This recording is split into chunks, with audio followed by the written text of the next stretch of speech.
It is now KTN Newsdesk. My name is Najma Ismail. Now moving on, for the students of this school, the return back to school comes with mixed feelings. Today they receive a gift from well-wishers who have not forgotten the trauma that the students in this school experienced 17 years ago.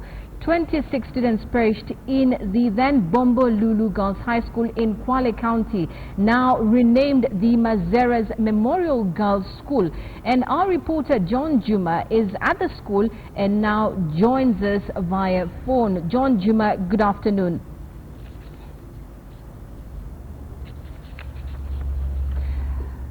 We're trying to get hold of John Juma, who is at the opening of Buruburu. The school was called Buruburu before, but now it is known as Mazeras School.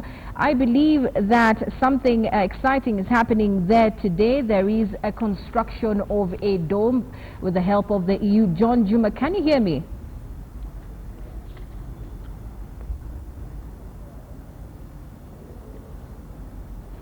We will get back to John Juma once we establish. We have John Juma. John Juma, can you hear me?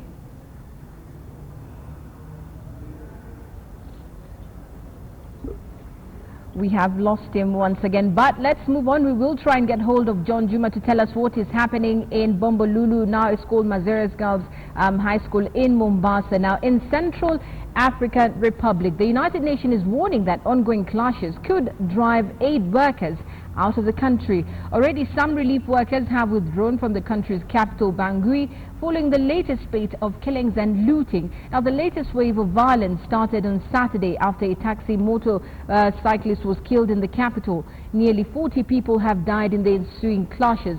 The UN is concerned about the looting of offices that has been going on in the last few days. Sectarian fighting in that country has been going on since 2013 following a military coup. At least 412,000 people have been displaced in the violence that continues in various parts of the country. Take a look. On nearly every street corner, something has been destroyed in the capital of the Central African Republic, Bangui. From churches such as this one in Bazanga district, or offices such as this one belonging to the International Organization for Migration. Looting and vandalism are now the latest concerns as the violence in the country continues.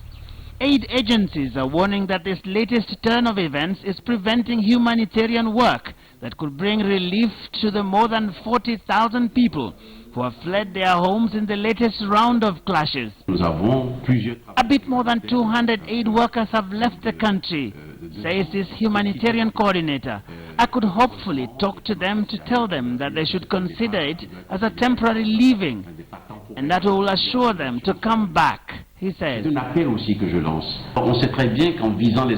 I'm also making a call to those who are involved in this movement, he pleads, that they should let aid workers move within the city.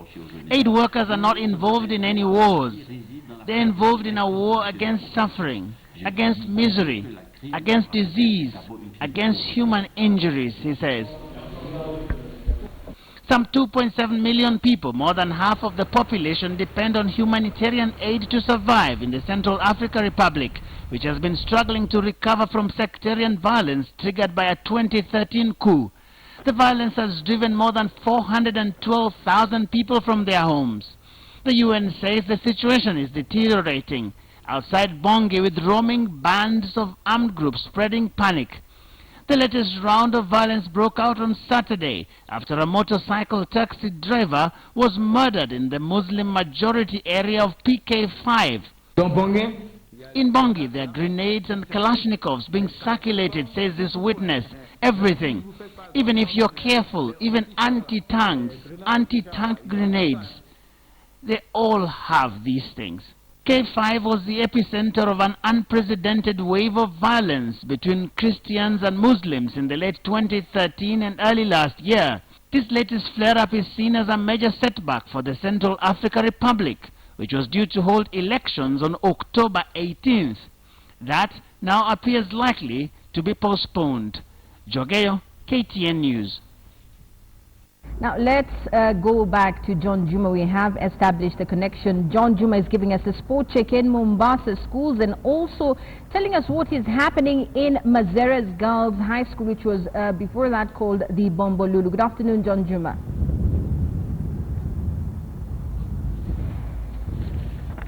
John. Good afternoon, Najma Ismail.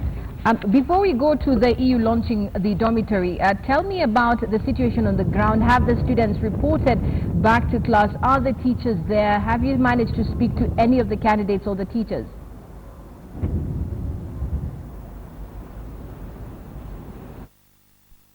Thank you, Najma. Yes, the situation at Mazeras Girls Memorial High School is quite promising. We've been here for a couple of hours now, and we've seen quite a number of some students coming back to school with their parents.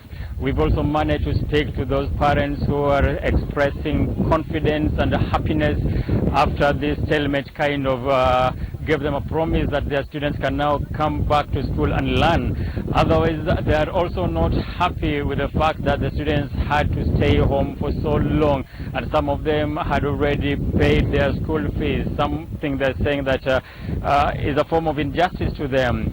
We've also spoken to some of the teachers, and they're happy that now they're back to school with their students and they're able to be with them for the few for the few weeks or months that they will be in school.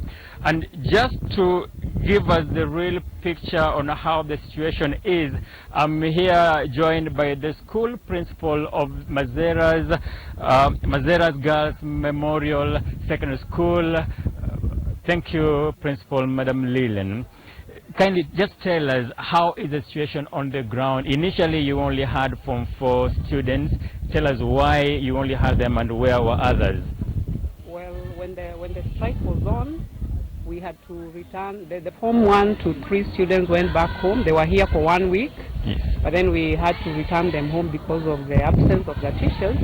But now they have started reporting. So far, from 1 to 3, we've had 8 students who have reported so far. Okay. And we are expecting by the end of the day, quite a number of them will have reported.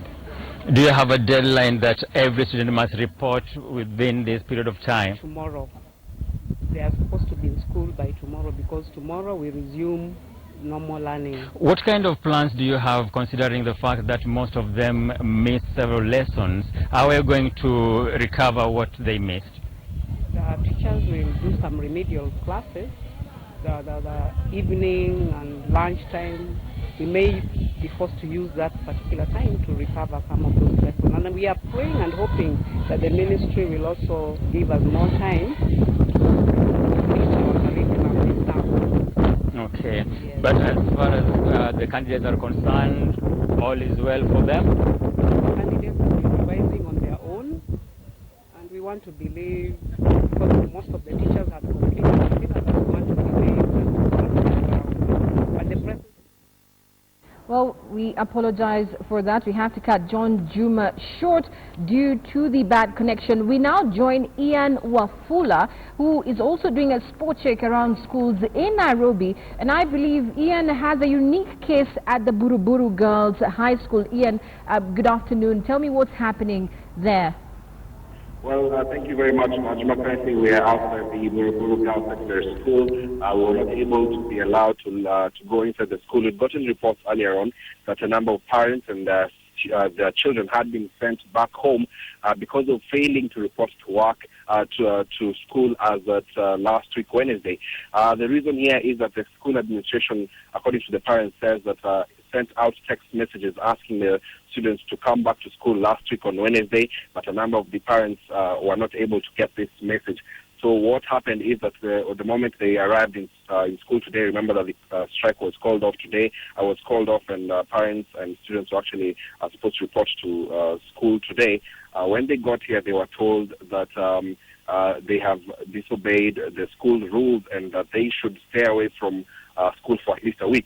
This meaning that some of the students had been suspended. And with me, I managed to acquire a letter from the administration to some of the students here, which said that they have been suspended for a week for and they need to show cause as to why they were not able to come to school last Wednesday. So a number of parents here have been bringing their children and taking them back home, but I managed to get the contact to the head teacher, and when I spoke to her, she declined to give us an interview. But what she said on her part was that she claimed that last week there was unrest in school, and that is why they had to suspend some of these students to bring them in for questioning later on to face disciplinary panel. But when I talk to some of the parents, they are saying that actually not all students were in school as of last week. So we're getting a lot of we're getting a lot of information that is not very clear. It's not. We need a lot of clarification on this particular matter. But I can confirm to you that I indeed have a letter suspending some of the students for failing to come to school. As of last week, remember last week the teachers' strike was still on, and therefore learning wasn't going on. And also, I can confirm to you that indeed a number of students have gone back home. Najma. Very much, Ian Wafula. Quite a unique case there at the Buruburu Girls High School, where the students have been sent back home, and they have been told that they disobeyed school rules. They were supposed to report to school last week, and the strike was still on last week. The students have been asked to show cause why they didn't go back to school. Now, Ian Wafula is on that story and will be giving us details.